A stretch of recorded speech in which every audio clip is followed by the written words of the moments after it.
The congregation where I minister, we have a lot of elderly folks, and myself, and I am used to talking loud so people can hear.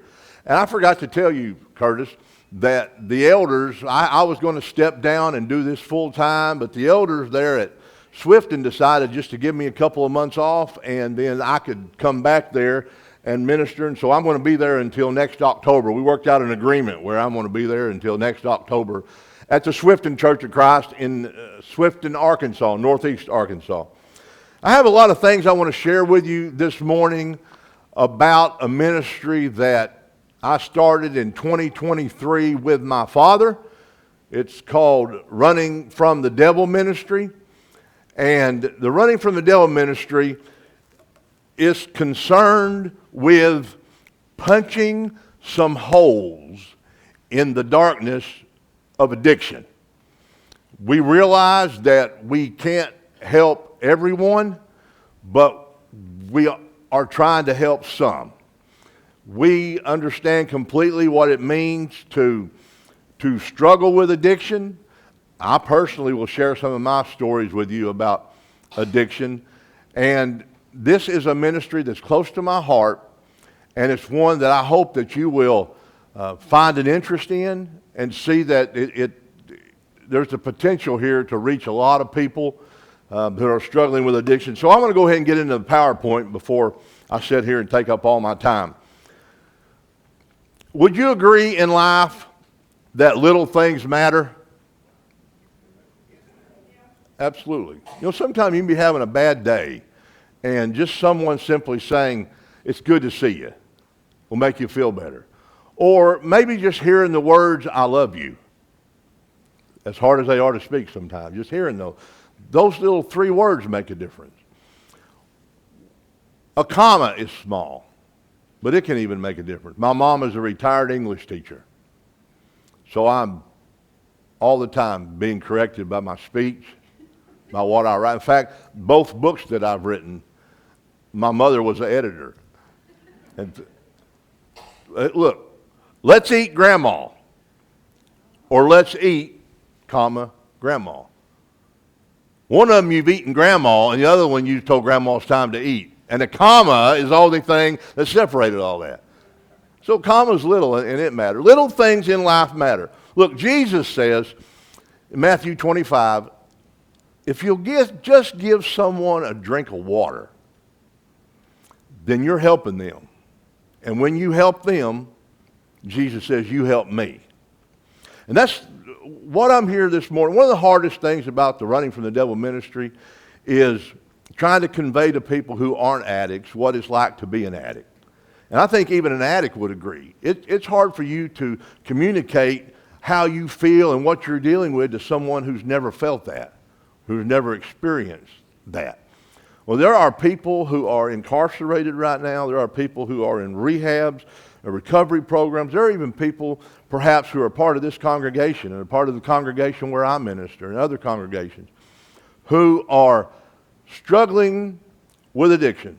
They're struggling, and they just need someone to show them that they care. The little things. Jesus also says in Matthew 25, if you visit someone that's in prison, you're helping me by helping them. So Running from the Devil says, look, guys, help us help other people, and help us help Jesus by helping us help other people. Running from the Devil, basically, we're a nonprofit, 501c3 registered with the IRS. I am author of both our study guides. In fact, the second study guide just was released on Amazon yesterday. I just got the proof copies. You can see it says not for resale on it. I just got this proof copy Friday. And this is the second study guide, and I want to share a lot of things about this study guide with you in addition to this study guide. But I'm the author of both of these. I am director of the ministry, and once again, I'm a minister. I have over 20 years experience as a full-time minister in the Church of Christ Brotherhood. My father's been a minister in the Church of Christ Brotherhood for 65 years. My grandpa was a minister. My great-grandpa was. I'm a fourth-generation Church of Christ preacher. if that means anything to you. I know what it's like to be in the Church of Christ Brotherhood. I know the struggles, I know the risks, the ins and outs, I know all that. Now, there's a table out here in the foyer. It has everything on it's free. You have these study guides, Running from the Devil study guides out there. Please take one if you haven't already. There's ink pens. There are cards out there. They have my personal cell phone on it. You can text me or call me anytime. There are ministry update bulletins out there showing you what the Running from the Devil ministry has done from April to June is the ministry update out there. And I'm just getting ready to create one from June to October about where we donate books to, where we've talked, who we've shared with, who we helped, all these kinds of things out there. Please go to that table and there's also a red donation box out there. Look, we work through donations only. There's no salaries paid to me or my father. All the donations to this ministry go towards purchasing these study guides and then donating these study guides, as you're going to see in a few moments, to jails and prisons and rehabs and churches and recovery programs, individual ministries. We're going to talk a lot about that in just a few moments. Now, basically, the Running from the Devil ministry, we do three things. First of all, if you're ready to go to a rehab, a faith-based rehab, a lot of times time is of the essence. You'll catch a person in a moment of clarity in their addiction when they're actually thinking about, I've got to get better. I'm ready to get better right now. Help me. And you can't find a rehab to get them into. You call around, you struggle, and then what happens is the addiction beast takes back over, and they use again, and you go right back through that cycle. Look, you can text me or call me, and I can get you into a faith-based rehab in Arkansas the next day. The next day. Now, that's in Arkansas, but you're not far from Arkansas here. I drove here this morning. I spent the night in Fort Smith. 45 minutes, 50 minutes. So and we have rehabs there in western Arkansas that we can get your loved one or friend into the next day. That's one thing we do, and we do a lot of that. Number two, we communicate with churches. The elders where I worship and minister, I work under the direction of three elders, Marty, Bob, and Robert. The eldership there has agreed to let me be off for a few months so I could speak with churches. I have spoke with churches in Arkansas. I went to Virginia, Missouri, and now I'm in Oklahoma, and this is my last Sunday off. Next Sunday I'll be back at Swifton. But the elders wanted me, as a part of this ministry, to communicate to churches about the widespread problem of addiction, which I don't need to communicate that to you because you guys know what it's like to struggle with addiction, not only in this congregation, but your community. You've had some struggles here as well. But to also let people know that addiction does not have to be a death sentence, that there is hope and life beyond addiction. That's another thing this ministry does. We communicate hope. We want to share with people that Romans 8:28 says all things work together for good to them who love God. And addiction, like I mentioned, does not have to be a death sentence. It can be just a part of your life that you consider to be bad, but you can work it with the other parts of your life to ultimately have a good life, a great life. It can be a tool that you use to teach other people, to share. So that's the second thing we do. We communicate to churches. The first thing was we help people with rehabs. And the last thing we do is we donate our study guides, and we're just about to start donating the second study guide that I've written to a lot of different places here in the upcoming future. But when you donate to this ministry, the money you donate goes towards purchasing these and then placing these into the hands of someone who needs them. That's the three main things that the ministry does. If you were wondering, what does the Running from the Devil ministry do? All right, a little bit about me, maybe 2 or 3 minutes. I know at 10:15 I'm finished. I've had elders in other congregations. I had one at the Union Central Church of Christ in Marmaduke, Arkansas. I asked him what time that I was supposed to quit talking. And they said, well, you can talk as long as you want to, but at 11:15, we're leaving. So if it's time to quit and I'm still talking and you get up, I won't take offense to that. Another thing, you'll notice I've got tennis shoes on with my suit. I mean no disrespect, but I'm diabetic and I have neuropathy. I can't feel my feet. They burn. So these are the most comfortable shoes I could find. That's why I've got them on. I'm not some kind of goofy radical preacher to dress right. All right. This is me and this is my wife. I minister at Swifton. Like I said, 20 years. I spent 2 years with the church in Clay County, Arkansas. I spent 16 years at Church of Christ in Pocahontas, Arkansas. And I've been at the Swifton Church of Christ. I'm in my 3rd year there. And like I said, it's a small congregation, just like this congregation. Our attendance numbers are just about the same. Contribution numbers, just about this, almost identical. And I promised them I would stay with them until October of next year. So I'm going to be there until October. And after that, my wife's retired, and I'm semi-retired, and I may be traveling and speaking full-time, or I may stay there another year. But anyway, I'm at the Swifton Church of Christ right now. I've been married to my wife for 31 years. 31 years. I spent 2 years in prison in Arkansas while I was married. I spent over 2 years in rehab in Arkansas while I was married. For over 4 years of my married life, I've been away from my wife and kids in prison and rehab. But my wife stayed with me. And the only reason I'm still married is because my wife wanted to be married.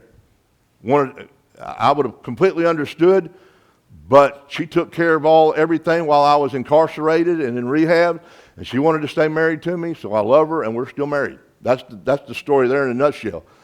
I have 4 grown children. My son, he lives in Fort Smith. He's in his last year of Doctor of Physical Therapy program here in Fort Smith. I spent the night there last night, and his birthday is Tuesday. I took him out to eat, and then I got up this morning and drove here to speak. Worked out really well. I have a daughter who's 23. She's a graduate nurse at the Barnes Jewish Hospital in St. Louis.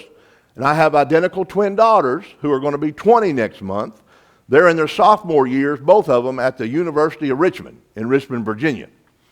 That's how I spoke in Virginia. I went to a congregation in Williamsburg, and we hit it off, and then so I got to speak there. All right. I have a little bit of education. I have a bachelor's degree from Russellville, Arkansas, just down I-40. Some of you know where Russellville is at, Arkansas Tech. I have a master in counseling degree and a doctor of arts degree from Southwest Bible College in Humble, Texas. All right. I already mentioned about my being incarcerated, so you know that. As I mentioned, I'm author of the Running from the Devil Study Guide, and I'm author of Devil on the Loose Study Guide. Now, see what my next slide is before I start talking here. I'm going to talk for a second without changing the slide. When the Running from the Devil ministry began in 2023, it started in February, and my father and I were trying to figure out the best way to reach people who were struggling with addiction, that were in some of the darkest places. And me having personal experience as an inmate and as a participant in a rehab, we decided that would probably be a good place to start.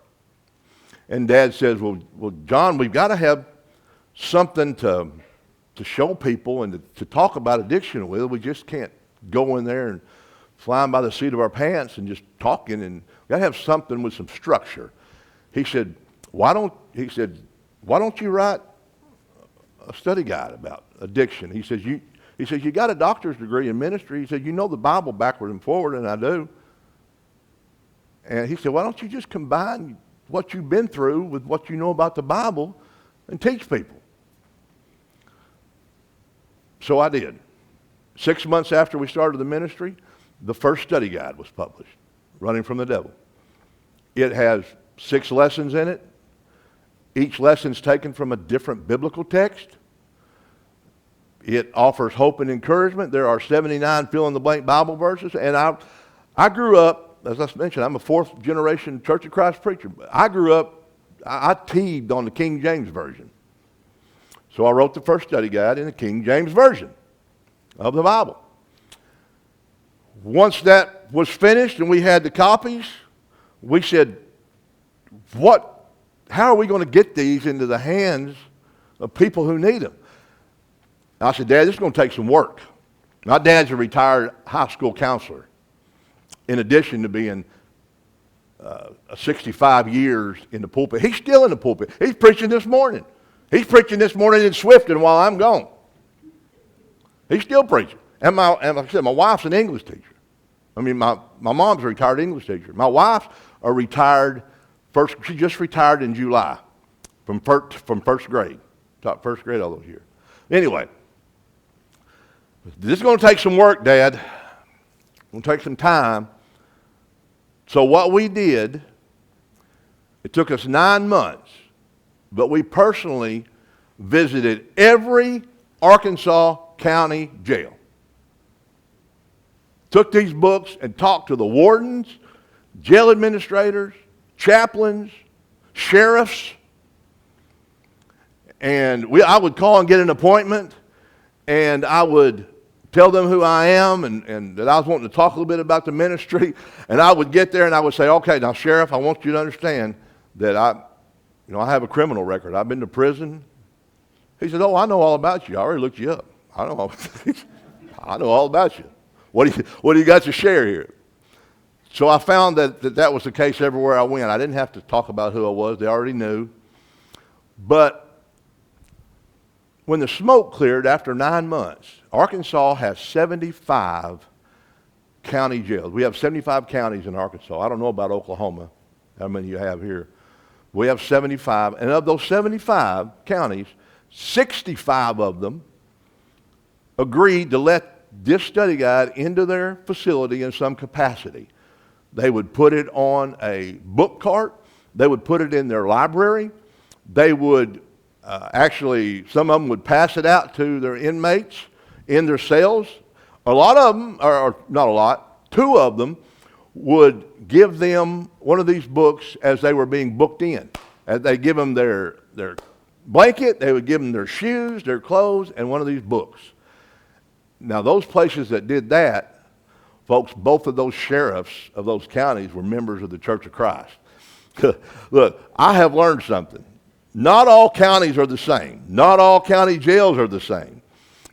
Your incarceration facilities are as unique as your sheriffs and as your wardens and jail administrators are. They may say they're following some kind of mandate, but they pretty much can do what they want to do on the individual levels, at county levels. So when you have people who care about the souls of others, you get more done. This ministry gets to donate more of these books to those places. And of those 65 Arkansas County jails who allowed this book in their facility in some capacity, as of today, 9 of them are using this regularly in a Bible class setting. And 4 of those 9 we send study guides to every month.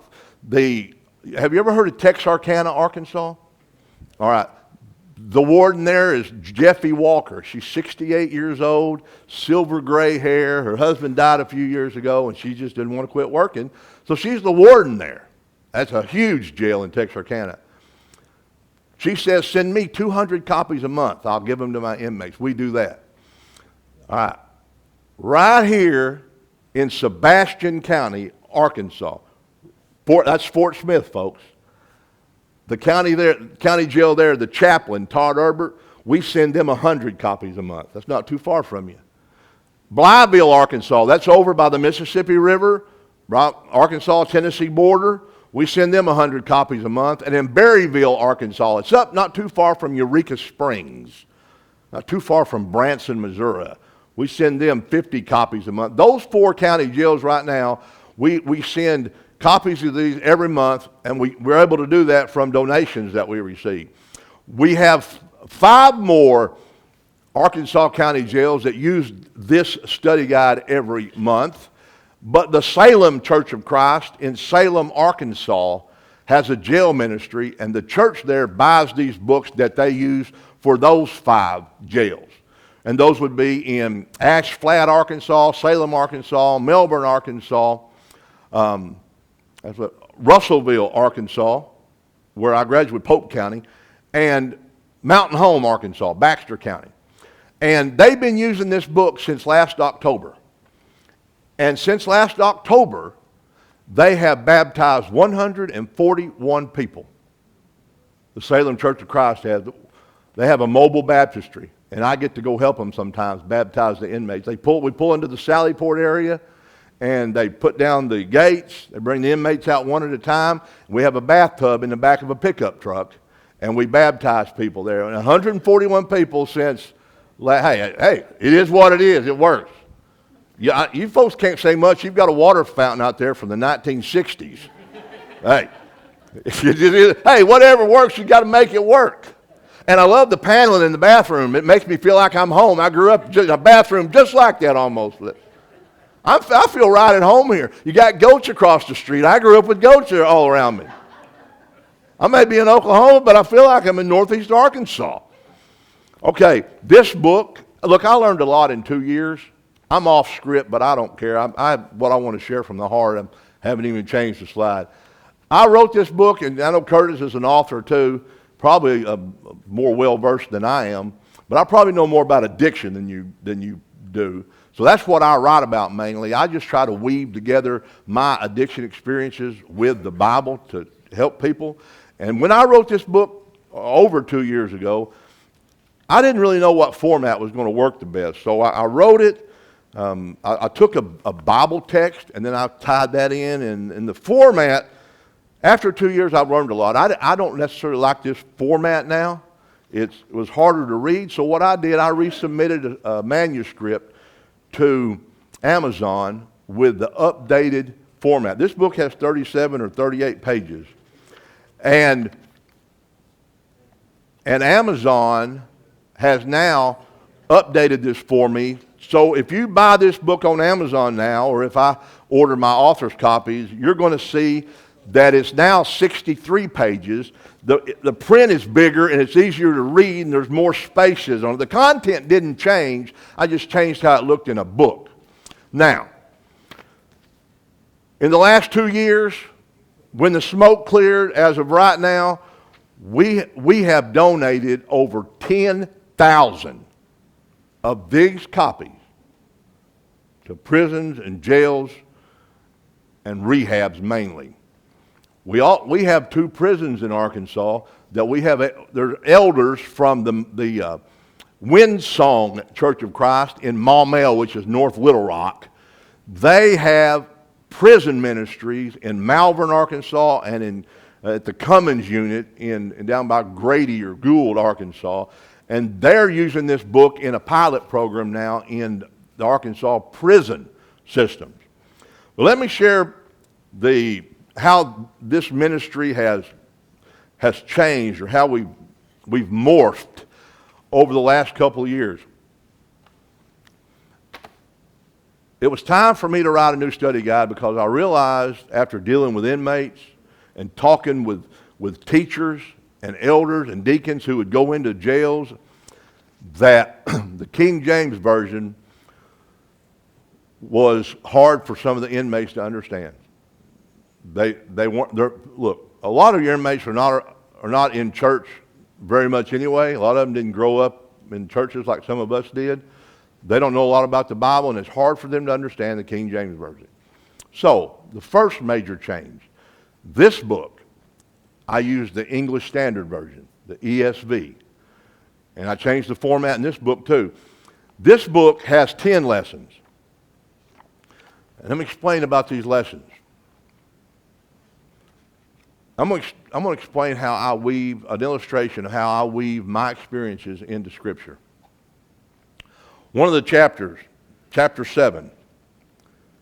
Chapter 7 is called, or titled, Sometimes Life Makes No Sense. And by the way, this book is 137 pages. And it truly helps to illustrate how God can help people who are struggling. But look, I'm going to give you an illustration. Lesson 7, sometimes life makes no sense. I was married May the 14th, 1994. That's my anniversary, May 14th, 1994. The best man in my wedding was my brother. He was 17 years old at the time. I was 24. We grew up on 11 Point River. We were raised on the river. Well, 2 months after I was married, he was canoeing with 17 other friends of his. He was going into his senior year of high school. There were 18 of them on the river together. A storm brewed up, and lightning struck and killed him. It lifted him up about 10 feet in the air, the other 17 said, and threw him about 30 feet. They said he took 2 breaths and he died. The other 17 teenagers had hardly a scratch. He was dead. And then another groomsman in my wedding that stood next to my brother was my brother-in-law. And at the time of my wedding, he was holding his 1.5-year-old, my nephew, and my sister was pregnant with the next child. A few months later, my brother-in-law gets killed in a head-on collision. Dead. My nephew never gets to know his dad, and my niece, who was in my sister's womb at the time, was born without a father that was living. Now, to me, that was hard to process at the time. I was 24 years old. And my best man and my brother-in-law, both dead just a couple of months after I was married. Well, addiction, in a sense, is like a lightning strike. You can have a family that nobody in that family has an addiction problem except the firstborn or the youngest. Or you may have a community or a group of people where their drugs are being used and one person can use it and walk away when another person uses it and they're addicted forever. It makes no sense. And things in the Bible make no sense. Like when Abraham was told to get up and leave. Or when Joshua was told to march around Jericho. Just march around blowing some ram's horns and shouting. And Gideon was told to reduce his army from 30,000 down to 300. Those made no sense. But if you do what God said, then things will be all right. That's one way that I weave together the experiences. Look, I have another, the last chapter in this book. And by the way, I share some of my addiction experiences in running from the devil. I share an addiction experience in every chapter of this book in order, and I really struggle with this. When I was writing this, I would write it and I would read it and I'd say, I really don't need to share that. But now I've shared it nonetheless. And I've done that for this reason, to let other people know that there is hope beyond addiction. And your struggles aren't necessarily unique. Other people struggle. And there are people who struggle with the same things I did. The last chapter of this book is called The Tangled Web We Weave. When we practice deceit and when we practice lies. And I was addicted to drugs, and how I became an addict that's probably a class in and of itself, but I'll give you this in a nutshell. I had a dental procedure done. I was given pain medication. One thing led to another. I had to intensify the pain medication. And then I was addicted to the opioids. I couldn't get off, but I was too proud to share with anybody what my problem was. My dentist, I could kick him in the rear end because he knew what was going on, and he just kept on shoveling the opioids to me or the dental surgeon that did the procedure for my pain. And so I took matters into my own hands. I was raised up with people that knew a lot about drugs, lived close to them and stuff, so I simply inquired about if they could help me. And so, but long story short, I started using methamphetamines, and you know what? I broke the opioid addiction. And it was legal at the time because I was being prescribed those. I broke the legal addiction by using an illegal drug. And I'll be doggone, I got addicted to methamphetamine then. And one thing leads to another. I've used fentanyl, opioids, heroin. I know all about the spoons, syringes, the triggers, the struggles. But anyway, I was arrested and I bonded out. And so I was talking about the tangled web we weave. See, I could sit up here and rattle off and shoot off the mouth all day long and just talk. But I was arrested and I bonded out, and my court date came back, and the whole time I was bonded out, I was still using drugs. Every day, all day. Every day, all day, I would use drugs. And court date came up, so I was going to fake my drug test. I was going to supply a false sample of urine.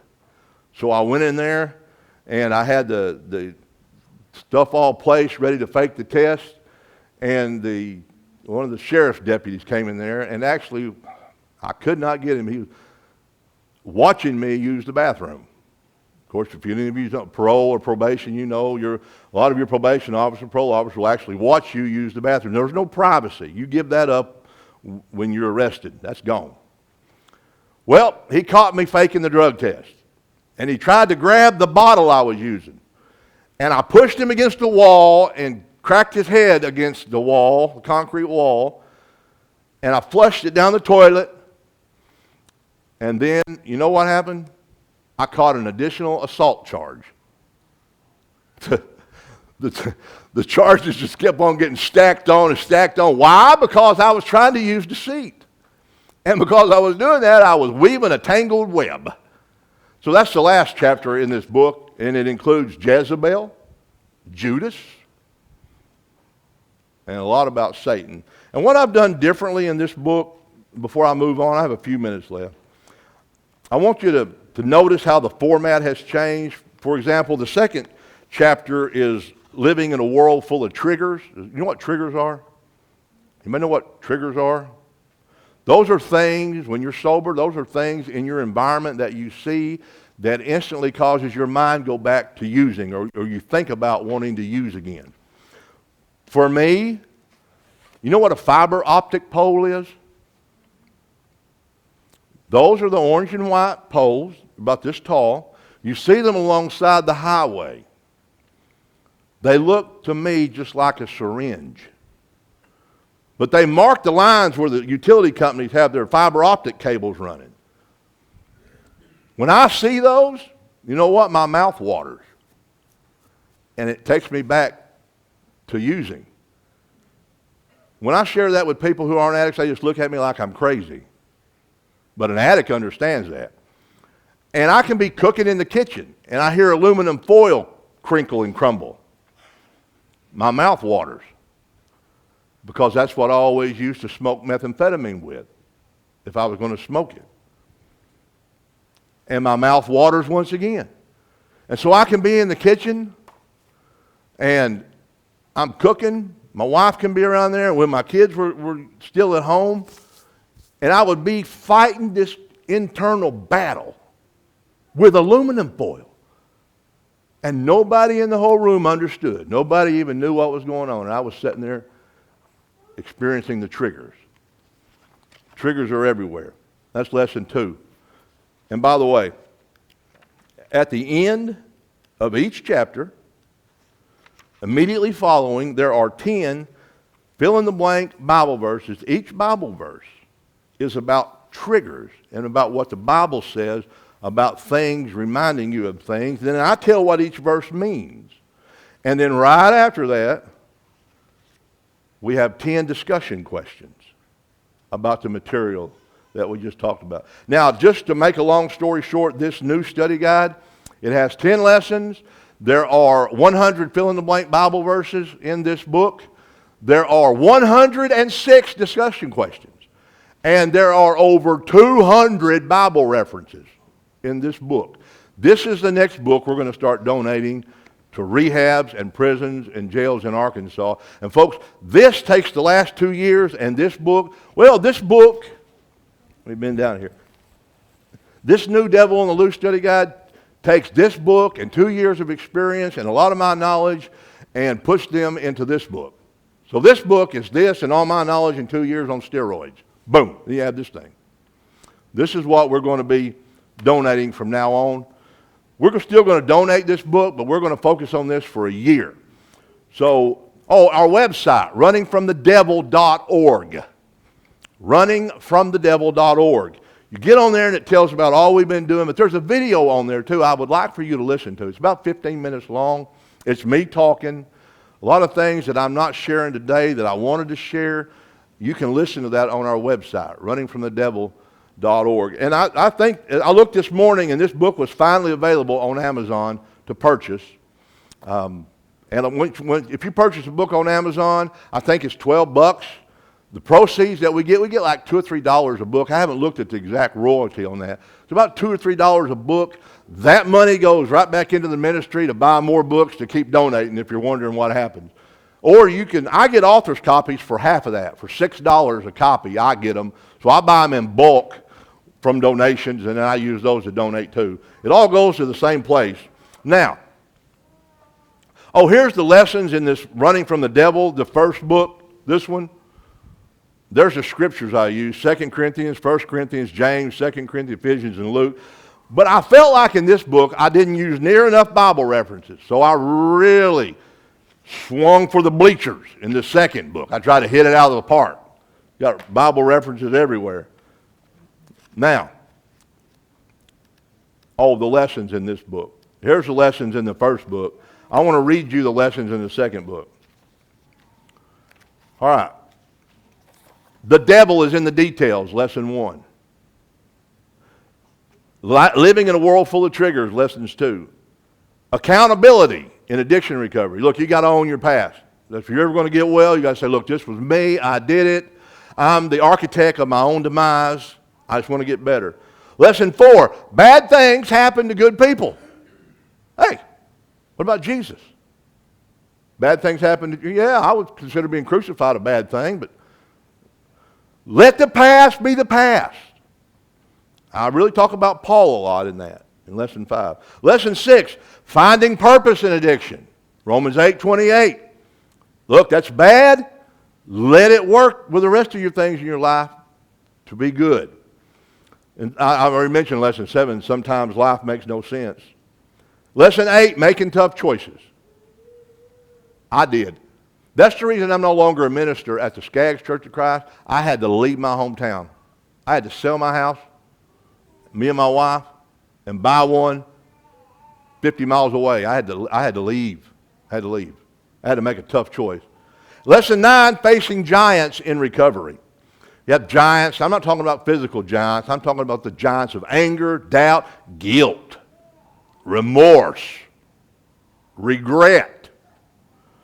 I use the example of David facing Goliath, obviously, and some other people who face giants. And lesson 10, I already talked about that. The tangled web we weave, and that web gets tangled. Woo. All right. The reason I have a place in my heart for addiction recovery and to help people because I know that drug addiction is a problem. When I was in rehab, I was in a place, it wasn't a very good rehab. Recovery for me was extremely hard because almost everybody in that rehab was still doing drugs. Everybody. I had 2 roommates while I was in that rehab. I had to call 911 both times. They both were dead from fentanyl overdoses. My roommates, I had a roommate, there were 2 people in a room. One roommate overdosed, died. 6 months later, my new roommate overdosed and died.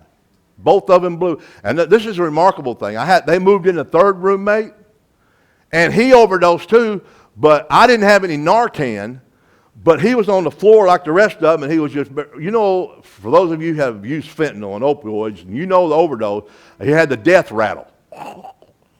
Real shallow breathing. And he was starting to slump and turning blue. And the only thing, it was 2 o'clock in the morning, and I couldn't wake everybody else up. And I started pouring water over his head, and then I started slapping him as hard as I could. And I would take him and throw him on the floor and raise him back up, and after about 15 minutes, he started coming back around. If I'd have left him alone, he was turning blue, his heart was just shutting down, just like the other two did. Now, the other two that overdosed, I pulled the syringe out of there, still had the syringe in their hand. Pulled both of them out where the coroner didn't get them. I know there's a problem. In 2023, that's the latest numbers that's available in the United States. And then I had a cousin of mine, ate 112 1 milligram Xanaxes, the blue ones, the purple ones. I guess people call them the football in the drug world. He ate 112 of those, dead. That's my cousin. In 2023, these numbers come from the CDC in Atlanta, from Reuters, and from the National Institute on Drug Abuse. There were 365,000 plus people in 2023 who died from overdoses.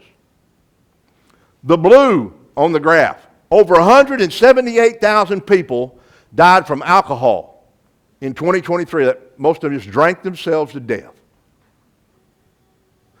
The red line is from fentanyl and opioids. Over 107,000 people in 2023 died from fentanyl and opioid-related deaths. The green is methamphetamine, about 37,000 people in the U.S. These are the numbers that were reported by your coroners and your emergency personnel and even your statistic departments. There's no telling how many died and weren't reported. But over 37,000 people literally with methamphetamine. I've done a lot of methamphetamine, and it's hard to overdose on methamphetamine. I mean, you can ramp up, but it's not normally going to affect you like the cocaine or the opioids will. But what happens, you take so much, your heart races, your heart just literally blows up, I guess. Purple is cocaine, right behind methamphetamine. 29,000 plus people overdosed from cocaine in 2023. Now, the yellow one here, the orange one at the bottom, a little over 12,000 people overdosed, and my cousin fell right into this category. This is from benzodiazepines, Valiums, Xanaxes, anxiety medication. And folks, look, addiction knows no boundaries. Addiction, just like God is no respecter of persons, I'm telling you, addiction isn't either. It happens in every socioeconomic class, every community. Look, preachers fall, elders fall, deacons fall, judges, lawyers, teachers. Everybody is affected by this. Addiction knows no boundaries. And it starts innocently enough. Maybe you've had a surgical procedure and you're given pain medication. Maybe your husband or wife died and you're given anxiety medication. Or maybe you had an accident and you're given medication. And you use drugs, legal drugs, and you find yourself addicted. I'll talk about that in just, it's time for me to quit, isn't it, Curtis? 10, 15? I didn't get much. Listen, 365,000 people, that's more people than these 5 Arkansas towns. That's more people than Little Rock, Fayetteville, Russellville, Harrison, and Mountain Home, Arkansas combined. 365,000. Now, I want to share one more thing with you. This ministry, and by the way here, there's my father. You see in the top right? He and I work a lot in this ministry together. But folks, see the smile on this inmate's face? He's sitting in the mobile baptistry. Jesus left the 99 to go after the one. And just one, we can't reach everyone, but we're reaching some. And if we just help one person, then this has been worth it. And we're reaching more than that. Here's me helping to baptize. And we have to have 2 people to baptize because one of them has to hold the feet down because the feet tend to float up when you're baptized in the tub. The one puts the head down, one holds the feet. And I got the head here. And here I am again. See, I'm smiling. Oh, that man right there helping me in the blue, he spent 20 years as an inmate in Arkansas. 10 years in actual Cummins unit, and then 10 years as a 309 working in the jail. And the last thing I want to show, We've got a woman, Karen Kaufman. She's on a local school board. She helps us baptize. Why? Because the women want to be baptized too, and the men can't touch the women in those facilities for security reasons. So a woman baptizes a woman. I don't have a problem with it. She's being baptized. I think God completely understands that. Here's our baptistry. I talk about a bathtub in the back of a pickup truck. This is it. 2003 Chevy pickup. Put a bathtub back there and you're good to go. There's the 9 counties in Arkansas that are currently using the book. And at the end here, there's ways you can donate. If you want to, you can take a picture of that. You can mail donations in. We have a Cash App. There's a red donation box here on our website. Really, runningfromthedevil.org. Please go to that website and watch that video. I think you'll enjoy that. And help us distribute these books. You can use them here in maybe classes here in your community, or help us to donate them to your local jails. Just tell people about it. Tell your rehabs about them. This really is a tool that I think that people can use to help people go closer to God. Well, we don't have time for questions. Thank you. I am so glad to be here. I'm so glad that God not didn't allow, but he caused our paths to cross. So thank you very much for letting me be here. All right. Hello, I'm Curtis Hartshorn. Glad that you just watched that message that was filmed right here at the Lake Road Church of Christ. As you can see, we're at 2080 North Main. The address is also there on your screen. It's great watching online, but we would love it even more if you would come and visit with us. So maybe this next Sunday you could come join us. You also, if you want to, there's a way to donate. We have a QR code now that you can scan. It takes you to a way to donate online, or you can send a check or money to our address. We're not soliciting funds. We're a small congregation and every little bit helps, but the most important thing is that you're getting God's word. And so continue to watch, but if you can at all possible, come see us sometime. Love to have you. Again, I'm Curtis Hartshorn on behalf of the elders here and the Lake Road Church of Christ. God bless.